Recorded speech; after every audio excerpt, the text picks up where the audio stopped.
start working in the morning, it's just like somebody putting the switch on myself. It's monotonous, very monotonous.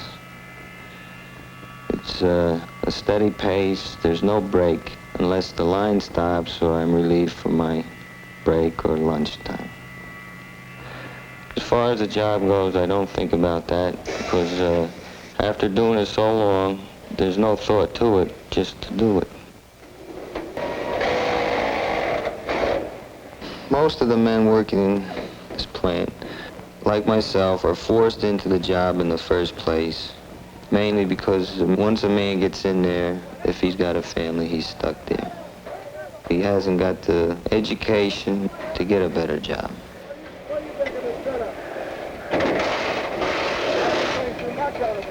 The few men I have working around me, I don't know them because we don't have time to actually meet each other. We can't get a chance to talk if I don't know their names, and I don't know if they know mine. I think of other things deliberately to keep the monotony out of my mind from the job. I think of my wife and baby at home, what she might be doing, if the baby is all right, if he's asleep or if he's awake. Herbert Slater is caught midway between the twilight of one industrial age and the dawn of another. Automation will eliminate more and more dull, repetitive jobs. The wave of the future is for machines to do this kind of work.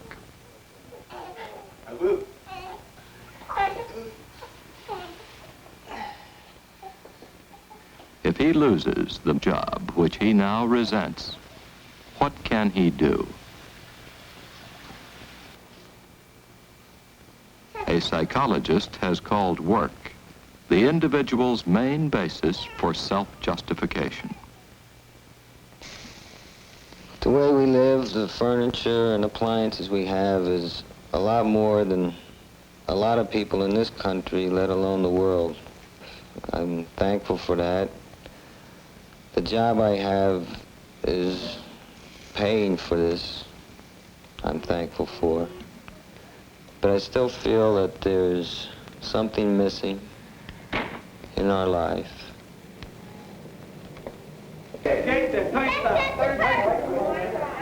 Comparing my work with my wife's family's work, I feel that they are tradesmen.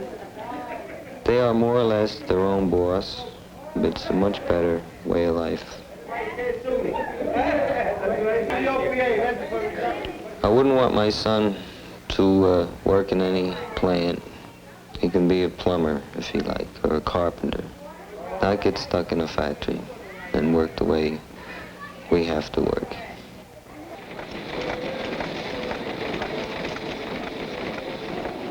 Sometimes I really didn't want to come into work because it was so much of a bore sitting in the chair for, well, the best part of 8 hours, watching rolls come up the chute. I'd be staring and looking, and I'd see nothing.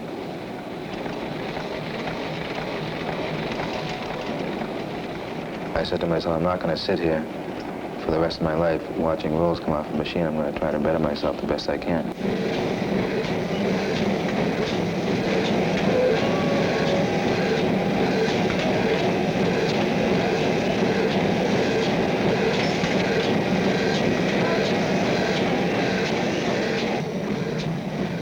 You're the father of this thing. You're the director. You're telling it what to do. And when it comes out with something, a perfect product, it's almost a thing of beauty. He took all of this machinery to make it, and I made it, and it's perfect. Ralph Butcher's job represents a break in the pattern of over-specialization usually found throughout industry. He is freed from the day-long attachment to the machine itself. He has knowledge of the complete manufacturing process, and this gives him a greater sense of identification with his work. Ralph Butcher shares responsibility for the raw materials fed into the machine density seems to be much smoother. and the quality of the product which comes out. The units you've produced, I wouldn't I wouldn't ship. Ralph Butcher never finished high school. Like other unskilled workers, he has lived in the shadow of advancing technology. We started out all machine operators, quality control, what have you, various backgrounds in this company. We were involved in a re-education, a re-indoctrination, probably a re-evaluation of life. And all of a sudden I found myself back as a schoolboy. This meant books, all of the things that I had been so out of synchronization with. Normally I would leave my work at work and go home looking forward to a night with the wife and the children, television and so forth. All of a sudden I found myself with books, a great many demands. My family, they couldn't quite figure me out at first. I think probably the most amazing thing that I find is the fact that when I wake up in the morning, I don't detest going to my job.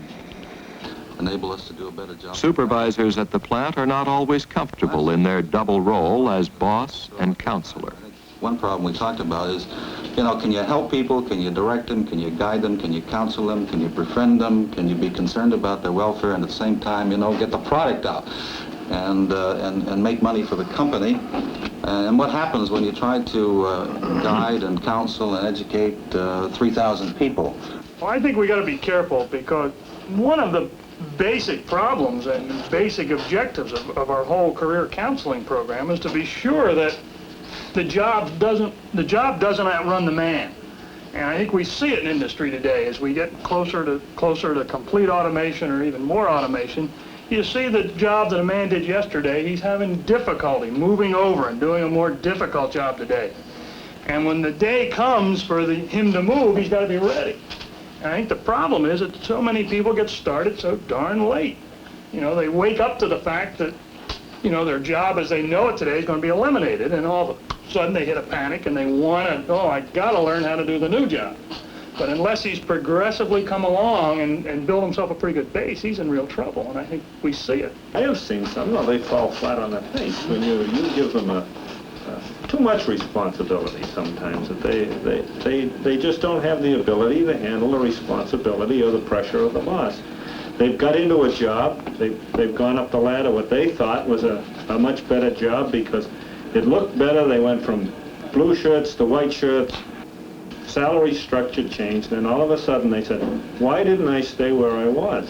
And I don't really see what is wrong with bringing a guy back down, if he, especially on request, if he realizes that he cannot keep up with the level of the job, and he requests to go back, why not? Dr. Edwin Land, scientist and president of the Polaroid Corporation.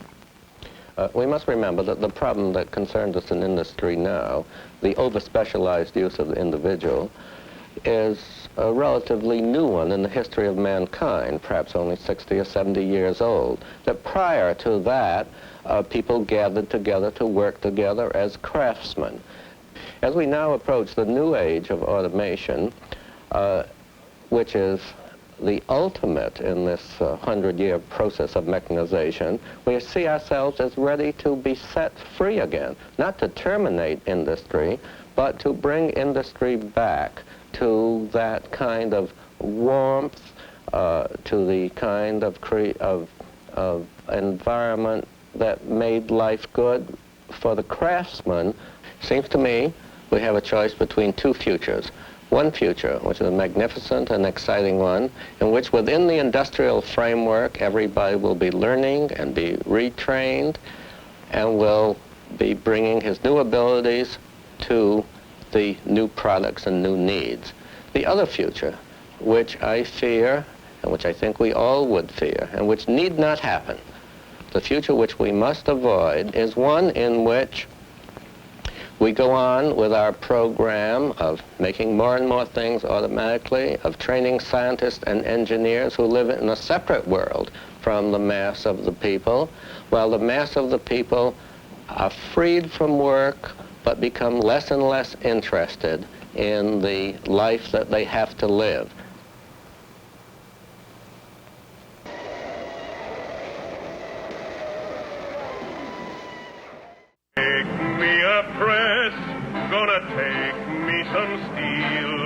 gonna take my two hands and build an automobile. How many dreams can you shape in a minute, an hour? Ask the people of Dodge. Put in a rivet and a welded and a look alive. Wait till you see this baby drive. What makes an engine go? Is it stock and steel and copper tubing, or infinite care and experience with men and women working together to bring metals alive? Turn her out, Henry! Turn her out, Joe! We'll put her together, then watch her go! Heads up, she's coming down. 2 months ago, 3 tons of unmined ore. Today, a designer's idea come to life.